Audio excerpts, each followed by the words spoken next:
Salut à tous et bienvenue dans une nouvelle vidéo de l'AVCP Shop, une vidéo dans laquelle nous allons parler enceinte frontale, mais pas que parce qu'elle sert aussi à d'autres choses.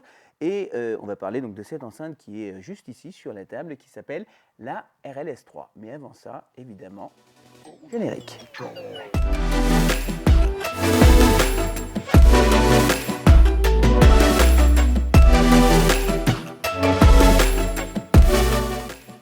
Alors cette enceinte RLS3, c'est une enceinte qui, je trouve, mériterait à être plus connue puisqu'elle fait partie de la marque Definitive Technologies, marque que nous utilisons très régulièrement et que vous avez déjà vu de nombreuses fois installée dans nos vidéos d'installation que je vous recommande d'aller voir si vous ne les avez pas déjà vues. Alors cette enceinte RLS3, encore une fois, elle s'appelle UIW RLS3 pour Ultimate In-Wall Speaker, mais il n'y a plus le S quoi, et RLS qui doit être pour Right Left Speaker, je pense, mais là je ne sais plus. En tout cas, c'est Ultimate In-Wall. Donc c'est-à-dire qu'on est sur le haut de la gamme chez Definitive Technologies. On a une enceinte qui est dans un châssis qui est quand même relativement compact, puisque la RLS3, rappelons-le, c'est un modèle qui est en dessous en termes de gamme par rapport à la RLS2. La RLS3, modèle plus petit, un peu moins performant. La RLS2 sera plus performante que la RLS3. Et s'il y avait une RLS1, eh bien, elle serait plus performante, mais elle n'existe pas. Donc, pour en revenir à nos moutons, à nos enceintes, à cette enceinte, la RLS3, donc on a une enceinte qui doit mesurer environ 60 cm. Vous avez toutes les informations techniques précises, spécifiques sur la page produit sur laquelle vous vous trouvez si vous êtes sur notre site internet, ou sinon vous avez les informations dans la description de cette vidéo avec le lien vers la page de notre site. Donc l'idée, ce n'est pas de vous donner plein de détails sur toutes les spécificités parce que vous les aurez directement ailleurs. Moi, je vais vous donner notre ressenti, notre expérience qu'on a avec ces enceintes. Elles sont vachement bien parce que vous avez un rapport qu'on peut appeler, j'aime pas cette expression, mais le rapport qualité-performance-prix qui est vraiment chouette parce qu'on a une belle enceinte, un beau coffre que vous allez obtenir. Ça reste une enceinte ici à charge close, donc vous allez avoir un peu moins de basse, donc c'est une enceinte qui va être plus sèche, mais qui sera très bien. Et dans tous les cas, vous voulez que les basses soient gérées par vos questions de basse, donc il n'y a pas besoin de descendre extrêmement bas avec ces enceintes. Mais le son est précis et juste, et ce sont des enceintes type monitor, donc c'est des enceintes qui sont sans coloration. Donc si votre contenu est bon, eh bien l'enceinte sonnera bien. Le système de fixation très simple.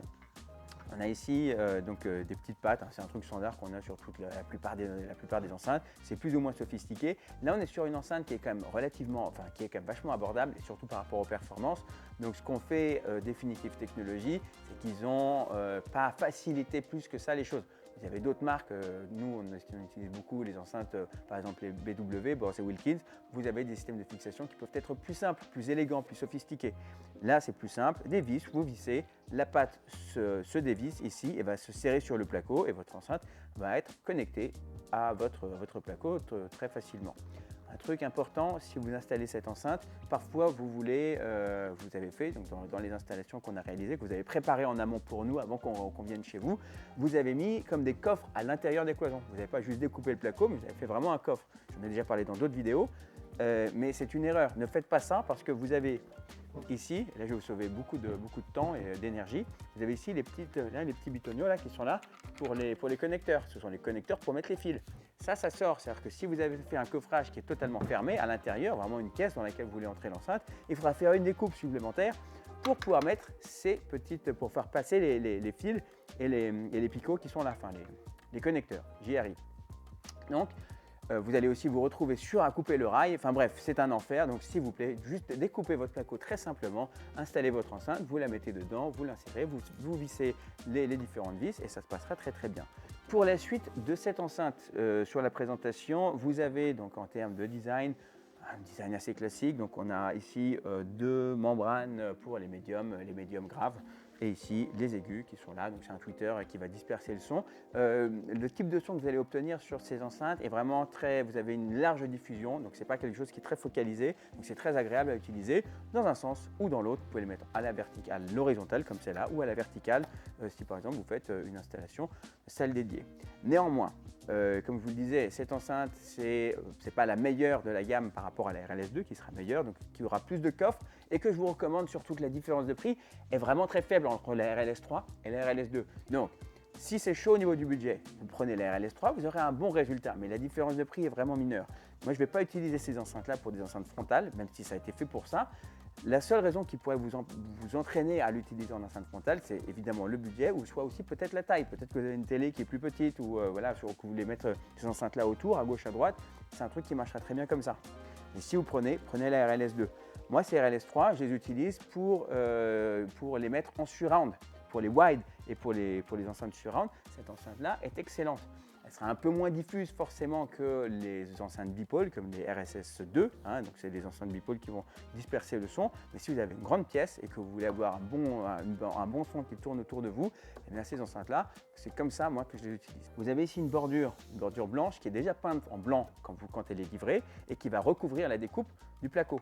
Mais pensez quand même vous à repeindre par-dessus parce que ce ne sera pas forcément la même teinte évidemment que votre mur qui est blanc, rouge ou quoi.